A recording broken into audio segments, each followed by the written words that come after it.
This is a message to all my supporters of this podcast. I'm introducing a new supporters program. You can contribute a small amount as a one-off payment to show your love for this podcast. Thank you in advance for all your contributions.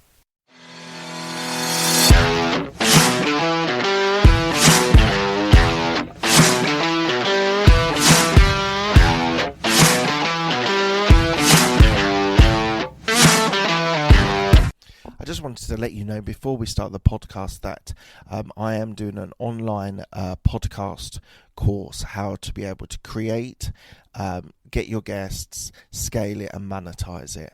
So please do go to abmpodcastcourse.co.uk and go into the contact us bit. I'm looking for new people to be able to be a podcast creator and really to be able to develop their skills and knowledge into a podcast. So as I said, go to abmpodcastcourse.co.uk and sign up. Thanks. Hi everyone, it's Mark Hayward from the Absolute Business Mindset podcast and YouTube channel. So today I'm going to give you 10 arguments why we're going to recover from the pandemic. And then as a counter argument, I'm going to then give you 10 arguments why we're going to struggle as an economy out of this pandemic. So this was a basis of I was looking to get 10 arguments why I should be dropping the price of a property that I was purchasing. And so I listed out the 10 reasons why I thought we should drop the price. And then I suddenly thought this could be a really good podcast as if I had the counter side of why we were going to recover. And I thought it would be interesting to explore those with you today. So the first 10 I'm going to talk about is the positive recovery and the fast recovery. And then I'll talk about the 10 arguments of why we're going to be potentially in a struggle with the economy. Okay, so for the good.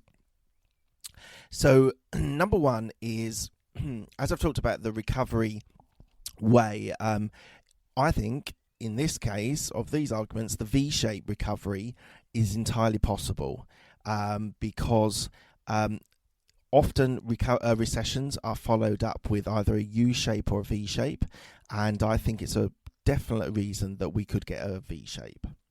Because, number two, there is no structural problems with the economy. Not like in 08-09 where there was a problem with the banks and they were over lending and structurally there was a massive problem there. I'm saying that this is a health issue and therefore there's nothing structurally wrong with the economy, so we should be able to bounce back quickly.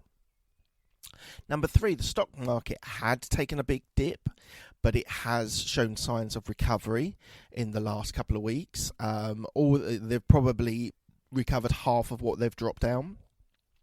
And as we're still in lockdown, that's a really positive sign. So the stock market is looking that it might be able to bounce back to levels pre-pandemic. Number four, property prices don't seem to have dropped very much.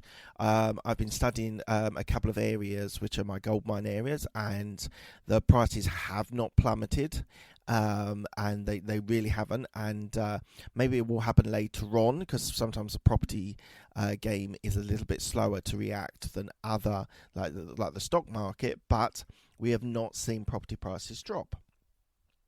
Number five, the new normal working practices. So working from home will be able to provide efficiencies and increase productivity because there's less time for the commute. You can get more work done. You can work longer hours. You can deliver more. There is definitely the ability to be able to work from home and be able to do video conferencing, which is incredibly productive.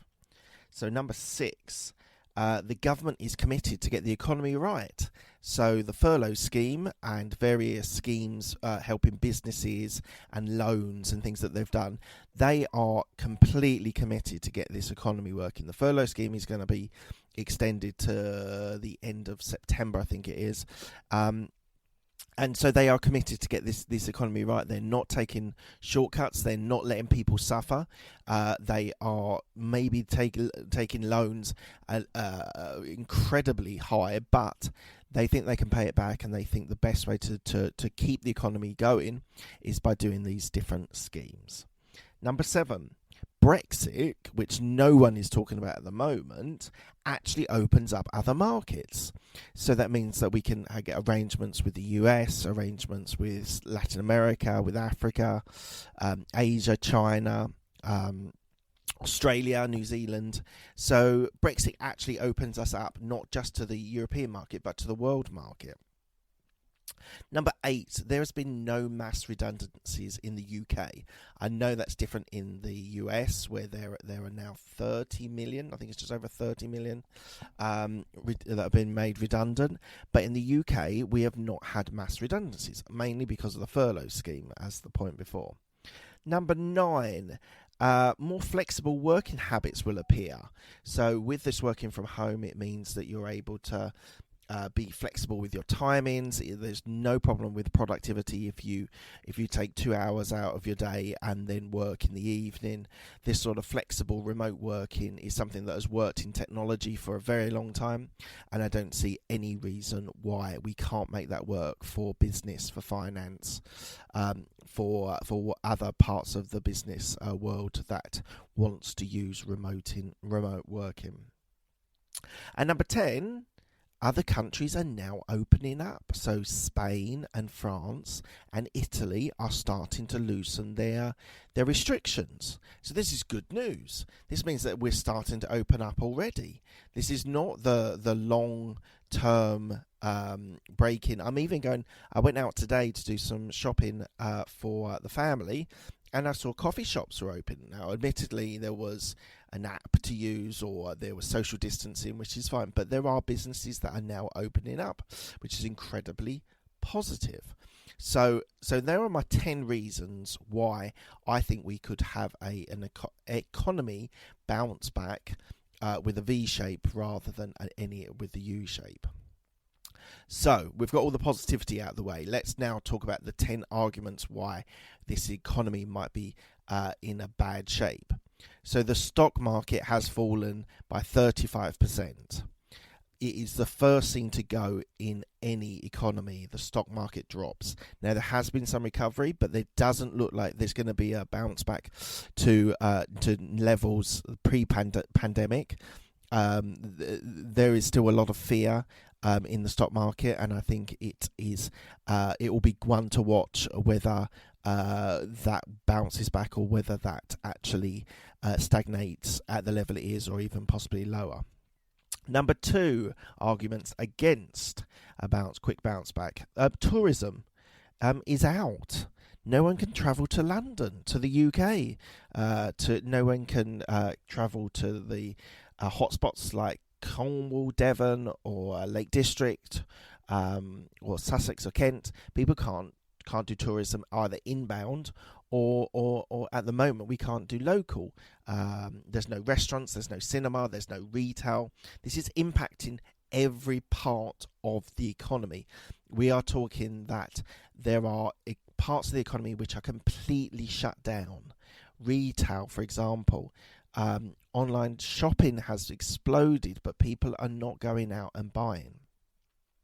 Number 3, there is going to be no salary increases at all for any type of business at the moment. So inflation is possibly going to go up.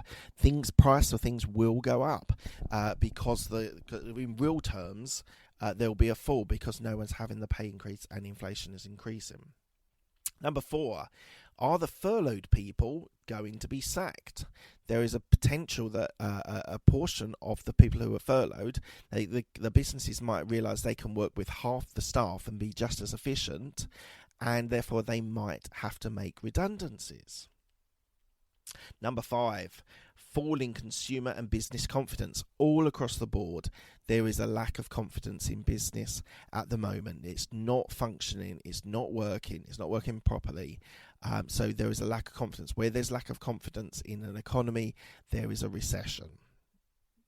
Number 6, it could be a reduction in our exports. Nothing is being exported at the moment.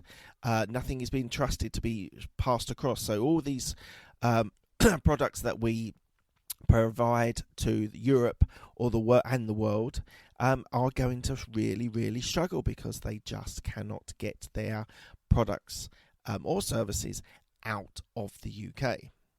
Number 7, banks will reduce lending to people. They'll be scared. Investment will be suffering because the government and because the businesses, the banks, will not feel confident in loaning to people.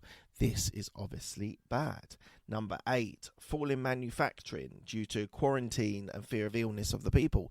So in a lot of manufacturing, they've stopped as well. This is going to massively impact what we produce.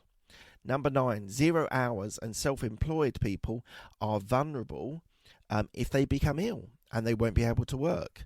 So there is still people getting ill, and these people, if they're on zero contracts, then they're gone. If they can't do the work, they won't be supported in the same way that people with who are working as employment. Self-employed, equally, you're going to suffer if people are not being looked after and people don't have the support around them. Number 10, business is likely to be affected until a vaccine.